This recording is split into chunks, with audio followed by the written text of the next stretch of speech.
Maintenant, le module 4 sur le bien-être animal, procédure normalisée. Nous allons vous expliquer dans ce module-là et vous présenter les procédures normalisées et le plan de mesures correctives.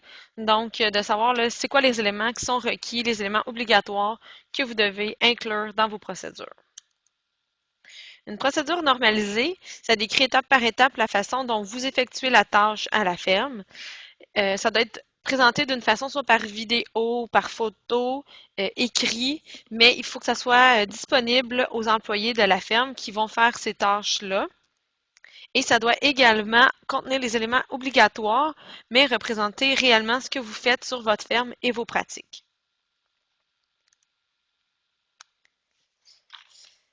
La neuvième exigence du bien-être animal est la suivante. Avez-vous établi et mis en œuvre une procédure normalisée pour la gestion du colostrum et l'alimentation des veaux? Donc ici, c'est de nourrir les veaux suffisamment pour assurer leur bonne santé et leur croissance et de donner le colostrum le plus tôt possible. Les éléments qui sont exigés dans la procédure, c'est d'administrer aux veaux nouveau-nés au moins 4 litres de colostrum de bonne qualité dans les 12 heures suivant la naissance, avec un repas le plus tôt possible, donc pas plus de 6 heures après la naissance. Vous pouvez soit donner du lait ou du lacto-remplaceur, pourvu qu'il soit en quantité et en qualité suffisante pour assurer la bonne santé, la croissance et la vigueur des veaux. Il faut également inscrire dans votre PN que par temps fois, vous augmentez le volume de lait d'environ 25 %. Donc, si vous avez inscrit que vous servez 5 litres à vos veaux, vous donnez environ 6 litres par temps froid. Si on a des jerseys, combien de colostrum faut-il leur servir? C'est un peu moins que 4 litres pour les veaux nouveau-nés de race Jersey, vu qu'ils sont de plus petite taille, soit d'environ 23 kg. Donc, on a besoin par contre au moins de 2 litres de colostrum de bonne qualité dans les 12 heures suivant la naissance. Certaines personnes pourraient dire 4 litres, ça fait beaucoup de lait en un seul repas. On ne vous demande pas de servir tout ce lait en un seul repas. Vous pouvez servir les 4 litres en 2 repas ou plus, mais dans les 12 heures suivant la naissance. Par contre, on vous rappelle qu'il est important dans les 6 heures d'en donner au moins un repas, puisque la capacité d'élimination passive du veau commence à diminuer.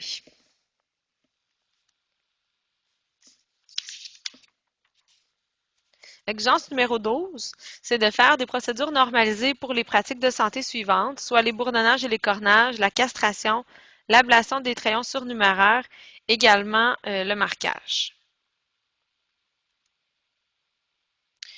Pour la PN concernant les bourgeonnages et les cornages, on vous demande d'indiquer la méthode que vous utilisez à la ferme, donc soit de la pâte caustique, le fer chaud. On vous demande également d'élaborer sur la façon dont vous immobilisez le veau de façon convenable et sécuritaire. Également d'inscrire qu'avant de procéder à l'ébourgeonnage ou les cornages, vous appliquez une méthode de soulagement de la douleur. Vous devez également préciser la méthode, donc soit des analgésiques par exemple, et que vous maîtrisez les segments, par exemple dans le cas de l'emploi d'un écorneur.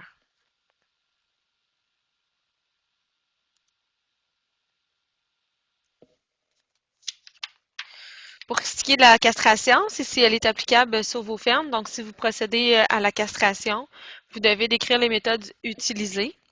Également, que vous appliquez une méthode de soulagement de la douleur et de décrire la méthode que vous utilisez pour la castration. Aussi pour l'ablation des trayons surnuméraires. Donc, vous devez inscrire que vous repérez et vous enlevez les trayons surnuméraires des génisses le plus tôt possible et de la façon dont vous le faites. Donc, soit que vous amputez le crayon avec des ciseaux chirurgicaux ou une lame de scalpel. Donc, c'est de décrire comment vous procédez. Pour le marquage, idéalement, c'est d'utiliser une autre méthode d'identification dans la mesure du possible. Le marquage facial y est interdit. Ce qui est exigé comme élément là, dans votre PN, c'est d'inscrire la méthode de soulagement de la douleur que vous utilisez conformément aux recommandations de votre vétérinaire.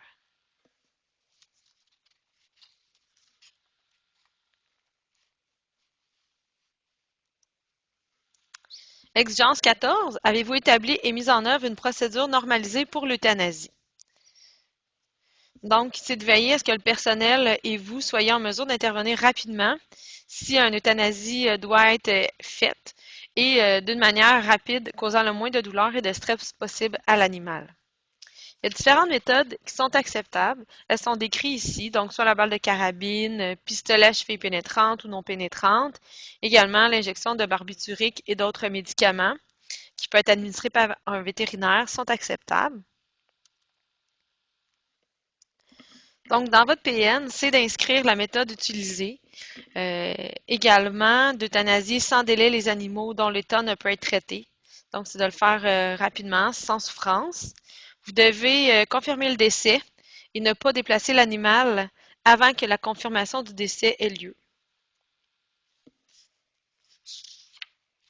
L'exigence numéro 18 concerne la procédure normalisée pour l'expédition des animaux. C'est une exigence qui est déjà dans le programme LCQ parce qu'on vous demande une PN sur l'expédition des animaux.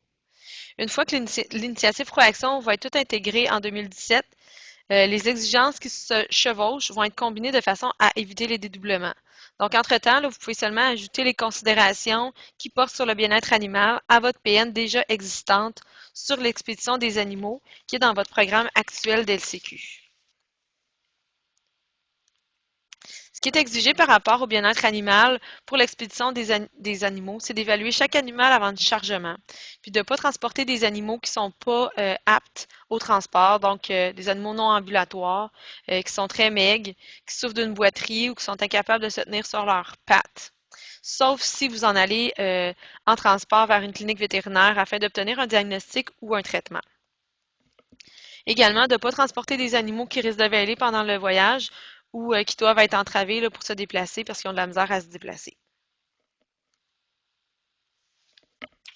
On vous demande d'inclure également les préparatifs, donc de donner du colostrum au veau naissant, de nourrir et abreuver le bétail laitier dans les 5 heures précédant le chargement, si la durée prévue du confinement des animaux est supérieure à 24 heures à partir du chargement. Également, on vous demande les procédures pour le chargement. Donc, seuls des proposés d'expérience et formés qui devraient s'occuper du chargement des animaux, d'éviter le recours aux aiguillons électriques et de veiller à ce que les animaux incompatibles soient séparés. L'exigence 20, on vous demande de détenir un plan de mesures correctives sur la façon de communiquer et d'intervenir en cas des animaux à terre. Cette exigence est destinée à vous aider à prévoir à l'avance et à songer à l'équipement dont vous disposez à la ferme ou s'il y a de l'équipement que vous devriez vous procurer. Puis, ce serait quoi vos pratiques exemplaires si advenait que vous ayez une vache à terre? Évidemment, là, dans chaque situation, il peut y avoir des circonstances particulières, donc selon l'endroit où l'animal se trouve, si l'animal y est blessé, s'il est malade, dépendamment également du nombre de personnes qui vont être disponibles à la ferme là, survenant un cas de vache à terre. Par contre, cette exigence vous demande d'y penser à l'avance et d'avoir un plan établi et des choses précises à faire, à intervenir rapidement selon la situation d'urgence qui pourrait se produire. Donc, les points clés qu'on doit retrouver, c'est des instructions claires, donc sur ce qu'il faut faire, également de décrire la façon dont vous allez procéder, du matériel que vous avez besoin. Il faut également inscrire que vous allez déplacer l'animal aussi délicatement que possible.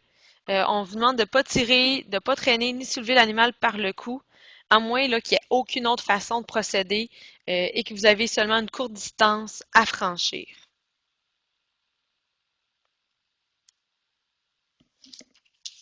C'est ce qui complète le module 4. Vous avez également des ressources disponibles pour vous aider si vous avez des questions concernant le module 4. Votre secrétaire est disponible. Également, il y a le site de Proaction. Sur le site, il va y avoir des exemples de procédures normalisées et de plans de mesures correctives que vous allez pouvoir vous baser pour faire les vôtres. Par contre, il faut vraiment là, que ce soit là, vos étapes que vous faites à votre ferme qui soient inscrites dans votre procédure normalisée. Vous avez également le manuel du producteur de Proaction qui vous donne plus de détails et le code de pratique pour le soin et la manipulation des animaux.